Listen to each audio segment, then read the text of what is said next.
कई बार देखने में आता है कि कुछ गर्ल्स में या विमेन में एक तरीके की प्रॉब्लम दिखने लगती है कि उनकी मेंस्ट्रुएशन साइकिल जो है वो इरेगुलर होने लगती है और जो मेंस्ट्रुअल साइकिल है वो पेनफुल होती है या फिर उससे पहले कुछ सिम्टम्स जैसे कि मूड स्विंग्स होना या बैक में पेन होना या फिर बहुत ज़्यादा एक चिड़चिड़ापन सा रहना, ये सब सिम्टम्स आने लगते हैं।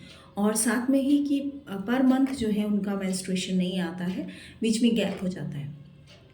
इसके अलावा बॉडी पे भी कुछ सिम्टम्स आने लगते हैं, जैसे कि मेल पैटर्न बार्डनेस आने लगती है, यानी कि जो उनके हेड के अपर पोर्शन में बाल झड़ना शुरू हो जाते हैं और फेस पे हेयर्स आना शुरू हो जाते हैं।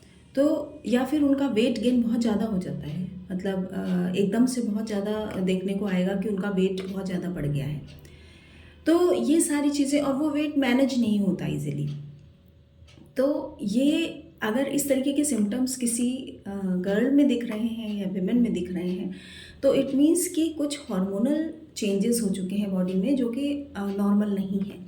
यानी कि मेल हार्मोन्स ज़्यादा हो रहे हैं और फीमेल हार्मोन्स कम हो रहे हैं बॉडी में। हर बॉडी में दोनों तरीके के हार्मोन्स होते हैं, मेल्स में मेल वाले ज़्यादा होते हैं, फीमेल में फीमेल वाले ज़्यादा होते हैं। लेकिन अगर कुछ डिसबैलेंस हो जाता है इस तरीके से, तो इट मीन्स कि जो है हार्मोनल डिसबैलेंस जो है वो बॉडी में चल रहा है। तो इसको ट्रीट करने के लिए बहुत ज़रूरी है कि पर मंथ मेंस्ट्रुएशन आना बहुत ज़रूरी है।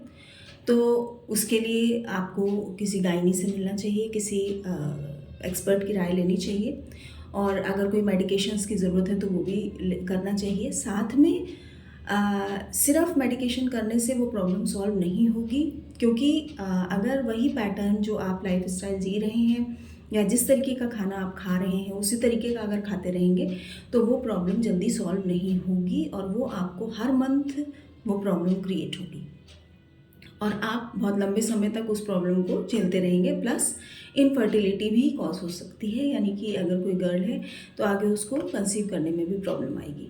तो इस तरीके के अगर इश्यूज़ आ रहे हैं तो अगर आप किसी डॉक्टर से मिलकर कोई मेडिकेशंस लेते हैं, उसके साथ आपको डाइट करना भी बहुत ज़रूरी है। डाइट में डजंट मीन्स कि आपको बिल्कुल कुछ सब कुछ खाना छोड़ देना है। आप सब कुछ खाते हुए भी डाइट कर सकते हैं। बस आपको पता होना चाहिए कि किस अमाउंट में खाना है और क्या-क्या चीज़ें मेन हैं जो आपको अवॉइड करनी है। बाकी आप नॉर्मल खाना सब कुछ खा सकते हैं। तो इस चीज़ को ध्यान रखते हुए अपने हर गर्ल या हर विमेन को अपना ध्यान रखना चाहिए कि इस तरीके की सिम्पटम्स बॉडी पे ना आए। अगर आ रहे हैं तो उसको हमेशा जो है सही करने के लिए स्टेप्स लेने चाहिए। और अगर इस तरीके के किसी भी हेल्प की ज़रूरत किसी को भी है, इन केस डाइट अगर आप अपना गाइड चाहते हैं कि किस तरीके की डाइट आपको लेनी है, तो I can help you. You may contact me.